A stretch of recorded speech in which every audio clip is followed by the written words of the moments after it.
Hello everyone, সেদিনকে আমরা বেরিয়ে পড়েছিলাম ঘুরু ঘুরু করতে। একটু 5 বছর পর আমি যাচ্ছি মায়াপুর। সবাই মিলে দেখতেই পাচ্ছ শ্যামনগর স্টেশনে পৌঁছেও গেছি আর এখানে ট্রেনেও উঠে পড়েছি।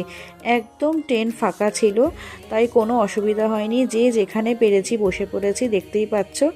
তারপর আমরা ওখান থেকে নবদ্বীপ স্টেশন নেমে তারপর একটা টোটো বুক করে আমরা পৌঁছে গেছিলাম। কিছু কিছু আমরা মায়াপুরে যাওয়ার আগে জায়গায় গেছিলাম, যেরকম এটা হলো নবদ্বীপে এই নিমাইয়ের জন্মস্থান, চৈতন্যদেবের জন্মস্থান। তারপর আমরা জগন্নাথ দেবের মাসি বাড়িও গেছিলাম। তারপর এই যে মায়াপুর এখন পৌঁছে গেছি। ঢোকার আগেই আমি একটু তিলক পরে নিয়েছিলাম, আর এই যে তোমাদের জন্য এইটা আমি তুলে ধরেছি। এখানে সময়সূচি, কখন মন্দির ওপেন, কখন কি হয়।